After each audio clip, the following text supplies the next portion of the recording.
Bonjour à tous et bienvenue dans cette nouvelle vidéo. Aujourd'hui on va parler d'Hervé Renard qui est parmi les plus grandes révélations de l'année 2022, notamment grâce à sa Coupe du Monde avec l'Arabie Saoudite et son match face à l'Argentine de Léo Messi. On va donc aujourd'hui revenir sur sa carrière d'entraînement, mais aussi très brièvement sur sa carrière de joueur. Mais avant, n'hésitez surtout pas à vous abonner, cette vidéo m'a pris énormément de temps et de travail. 1. Footballeur. Pendant sa période de footballeur, Hervé Renard occupait le poste de défenseur central dans de nombreux clubs dans sa carrière, pendant 15 années, comme Cannes, le Stade de Vallauris et le SC Draguignan, et un seul petit match avec les moins de 17 ans en équipe de France.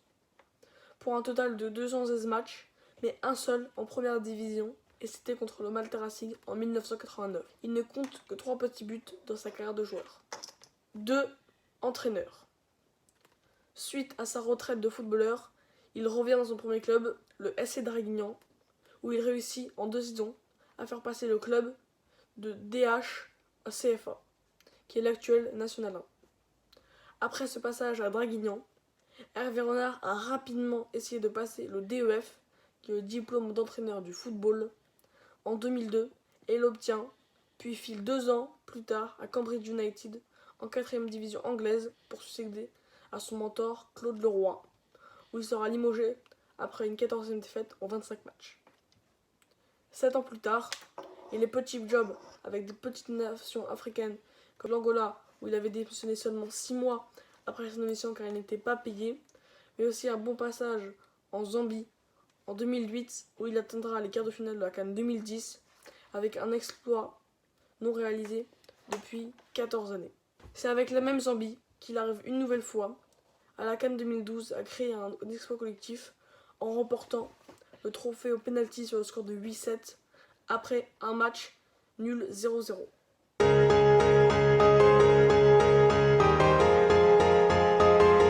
Il refera cet exploit avec les ennemis de la Zambie, la Côte d'Ivoire, en 2015, en remportant une nouvelle fois la Coupe d'Afrique des Nations au tir au but, après avoir été éliminé de la Coupe du Monde en 2014 dès le premier tour.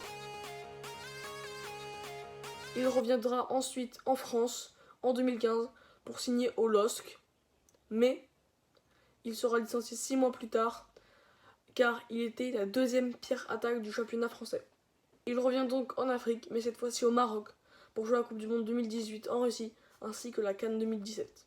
Il y restera 3 ans, où il réussira dans sa compétition à éliminer le tenant du titre, la Côte d'Ivoire, et à briser la malédiction longue de 10 ans, mais en se faisant battre 1-0, malgré une bonne prestation des Marocains et de nombreux blessés. C'est donc à la fin de son mandat qu'il rejoint l'Arabie Saoudite, où il atteindra pour la première année la finale de Coupe du Golfe. Et puis vient la Coupe du Monde au Qatar, où il battra l'Argentine de Léo Messi, qui n'avait plus perdu depuis 36 matchs, avec un discours à la mi-temps tout simplement exceptionnel.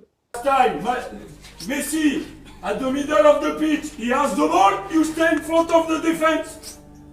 كورة مع ميسي انت You قاعد want to rally to go to mark him in the middle? تبغى علي يخرج يروح يغطيه ويضغط عليه. Take your phone, you can make a picture with him if you want. Yes, but oh. تتصوروا معاه. Et c'est en 2022, après le licenciement de Corinne Diacre, qu'il entrera en fonction et peut très bien, avec 3 victoires en 3 matchs. Voilà, c'était l'histoire d'Hervé Renard, qui est très connu pour sa tactique, mais aussi pour ses discours. Celles qui performent au plus haut niveau, celles qui vont chercher des trophées, c'est celles qui doutent le moins. Parce que quand elles sont dans le tunnel, elles ne doutent pas.